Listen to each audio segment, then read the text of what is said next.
ये कहानी है तीन ऐसे जिगरी दोस्तों की जो केवल दोस्त ही नहीं थे बल्कि जुर्म की दुनिया के बादशाह भी थे। माइकल, जिसकी निशानेबाजी में मौत भी कांप उठती थी। ट्रेवर, जिसकी आंखों में शिकारी की चमक थी। और ब्रैड, जो हर डकैती को जंग की तरह लड़ता था और जंग की तरह जीतता था। उनकी दोस्ती लोहे से ज्यादा मजबूत थी और उनका हौसला मौत से भी ज्यादा बेखौफ। लेकिन किस्मत को शायद उनकी यारी रास नहीं आई। साल 2004 का वो मनहूस दिन उनकी जिंदगियों पर काले साए की तरह टूट पड़ा। एक आखिरी डकैती के लिए जब तीनों साथ निकले तो किसी को अंदाजा न था कि ये सफर वापसी का नहीं बल्कि बिछड़ने का रास्ता है। घुटने टेको और अपने हाथ ऊपर करो। जरा भी हरकत की तो यही कहानी खत्म कर दूंगा। अब यहाँ के कर्ता धर्ता हम हैं। तुम्हारी जिंदगी हमारी गिरफ्त में है। दरवाजा खोलो।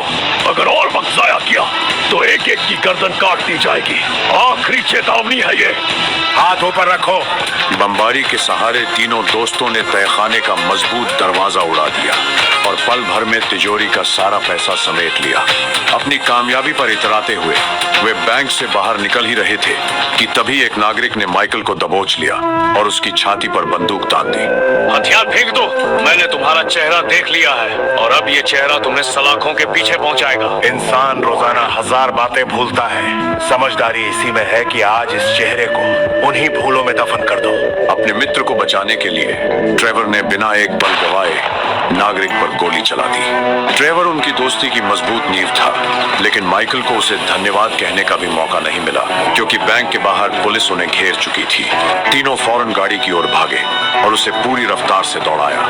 वे पुलिस से बच निकलने में सफल तो हो गए, पर अफसोस उनकी गाड़ी टकरा गई। सौभाग्य से तीनों की जान बच गई और आगे का सफर उन्होंने पैदल तय करने का फैसला किया। लेकिन तभी अचानक ब्रैड को माथे पर गोली लगी और वह जमीन पर ढेर हो गया। माइकल और ट्रेवर अपने मित्र को इस हालत में देखकर हैरान रह गए। उन्हें एहसास हुआ कि पुलिस पहले से ही इस इलाके में मौजूद थी और अब हालात और भी भयानक हो चुके थे। भागो यहाँ से। ये सरकारी अफसर है। किसी ने जरूर पीठ में छुरा घोंपा है। ब्रैड की सांसें अभी चल रही है, लेकिन अगर हम यहाँ रुके तो तीनों की धड़कन यहीं थम जाएगी। तभी गोलियों की बारिश हुई। एक गोली माइकल के सीने को चीरती हुई निकल गई। खून जमीन पर बहने लगा, पर उसकी आंखों में डर नहीं था, सिर्फ अपने दोस्त को बचाने की फिक्र थी।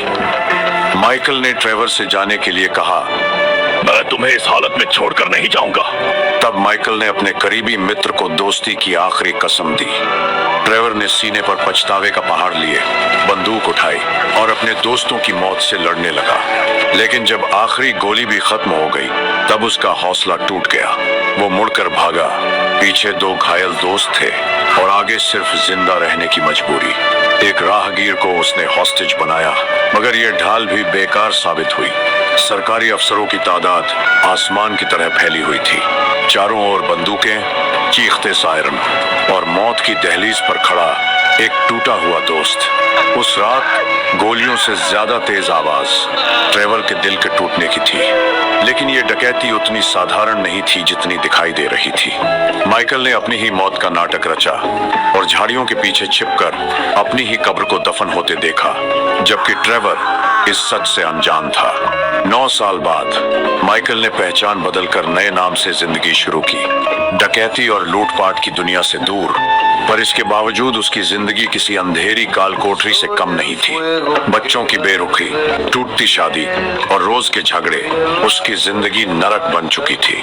और ट्रेवर का कोई अता पता नहीं था, क्योंकि अपनी नकली मौत का नाटक रचने के बाद माइकल ने उससे कभी संपर्क नहीं किया और ब्रैड एक रहस्य बना हुआ था। इसी बीच दो नए किरदार सामने आते हैं, फ्रैंकलिन और लमार, जो एक बेईमान वाहन व्यापारी के लिए काम करते थे। शोरूम पहुंचते ही उनकी नजर जिमी पर पड़ती है, जो कर्ज पर एक गाड़ी खरीदने आया था, और यहीं से कहानी एक नया मोड़ लेती है। मैं अपनी बेशकीमती गाड़ी तुम्हें नहीं बेचूंगा, क्योंकि मुझे तुम्हारे लहजे में अक्ल से ज्यादा गुरूर नजर आता है। तुम्हें पैसों की तंगी है ना? पैसे की कोई तकलीफ नहीं, दौलत बेशुमार है। यही तो असली खेल है। अब ये इसे मीठे वादों चक्करों में उलझाएगा और फिर इस मंदबुद्धि की पूरी कमाई निकाल लेगा। मुझे इस बकवास में कोई दिलचस्पी नहीं, मैं चलता हूँ। कुछ ही दिनों में वाहन व्यापारी ने फ्रैंकलिन को जिमी की गाड़ी वापस लाने का हुक्म दे दिया। कर्ज की तारीख अभी दूर थी, पर बेरोजगारी की बेड़ियों में जकड़ा फ्रैंकलिन मजबूर था। factory price.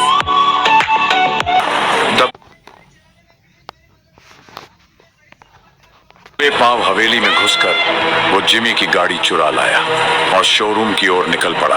तभी पीछे से उसकी कनपट्टी पर बंदूक तानी गई। पीछे बैठा था माइकल, यानी जिमी कोई और नहीं बल्कि माइकल का बेटा था। माइकल की आवाज में आग थी। उसने फ्रैंकलिन को शोरूम तोड़ने का हुक्म दिया।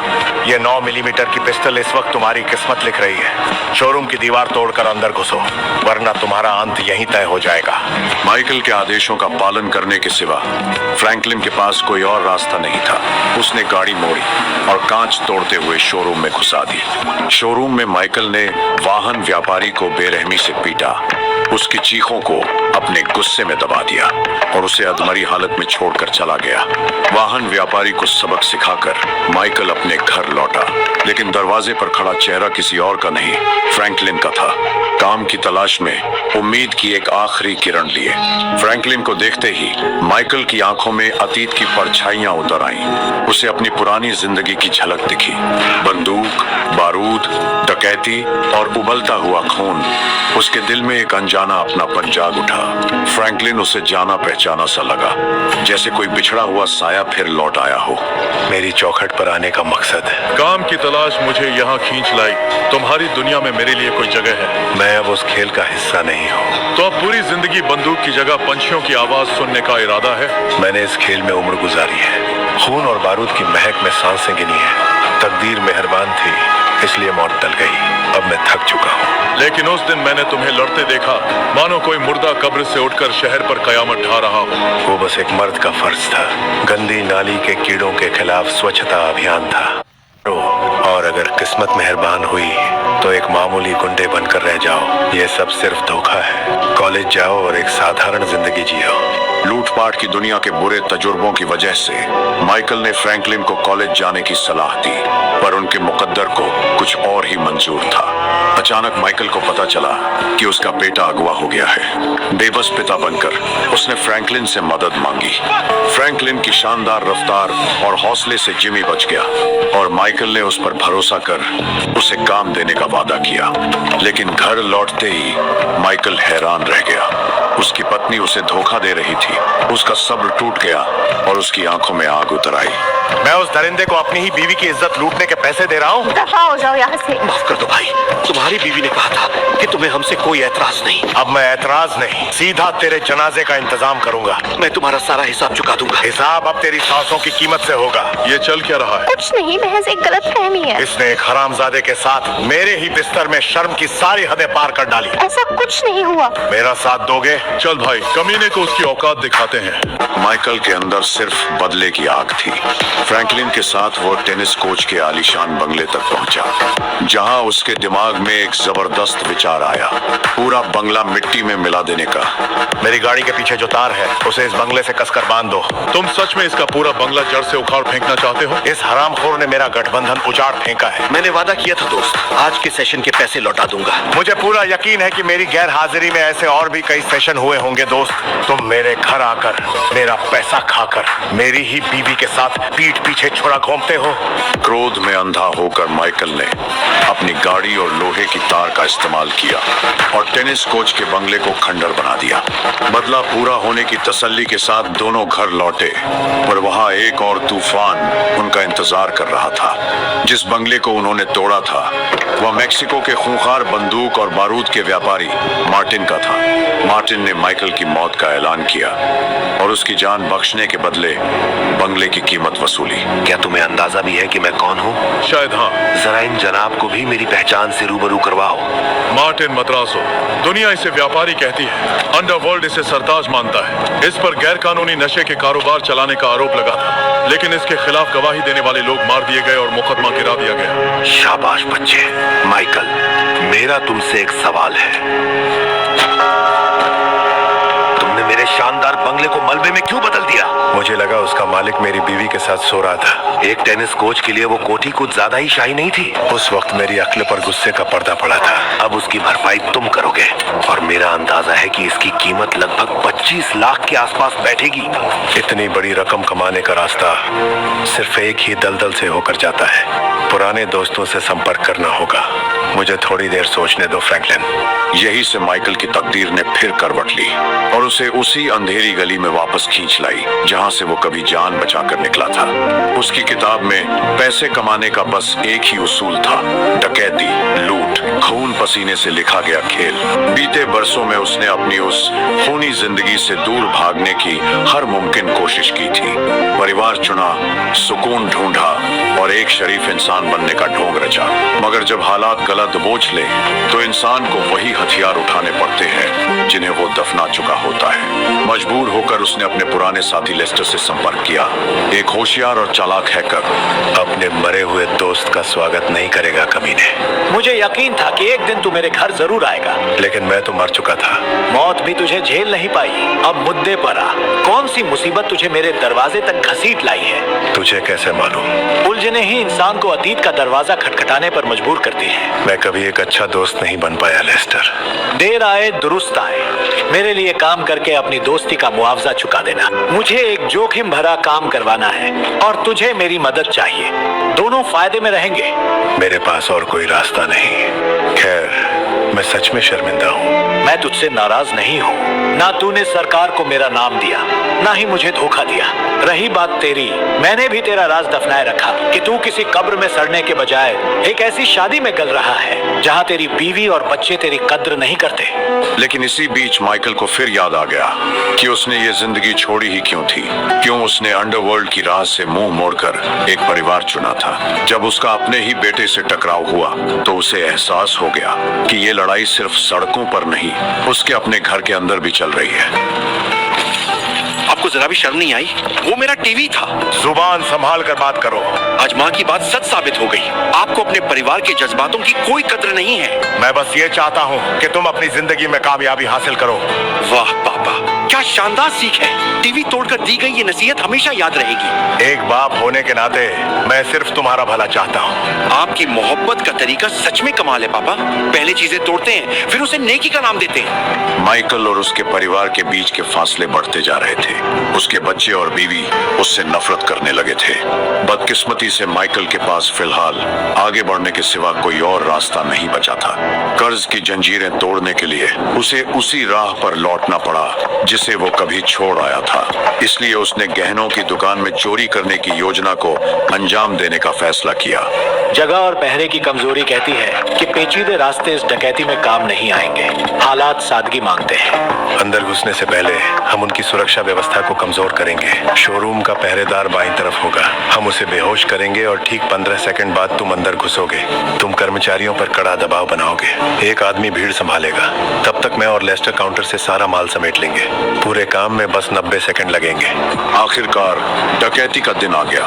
माइकल और उसकी टोली ने अपनी पहचान बदली और सुरक्षा कवच पहना जो उनके सिर और जिस्म को ढाल की तरह बचा सके, और फिर शोरूम पर धावा बोल दिया। देवियों और सज्जनों, मैं आपको 10 सेकंड की मोहलत देता हूँ। मुझे आपकी कीमती सांसें खत्म करने पर मजबूर मत कीजिएगा। बिना होशियारी दिखाए जमीन पर बैठ जाइए।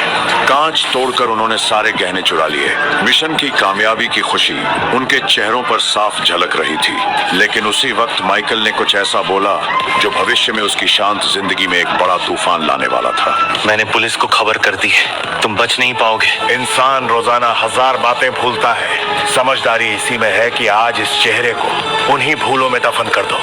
इसके बाद वे सभी वहां से भाग निकले। लेस्टर ने उनसे वादा किया कि डकैती से कमाया गया मुनाफा उन्हें थोड़े समय बाद मिल जाएगा। जब वो अपनी जीत का जश्न मनाने लगे तभी एक सरकारी अफसर माइकल के घर आ पहुंचा।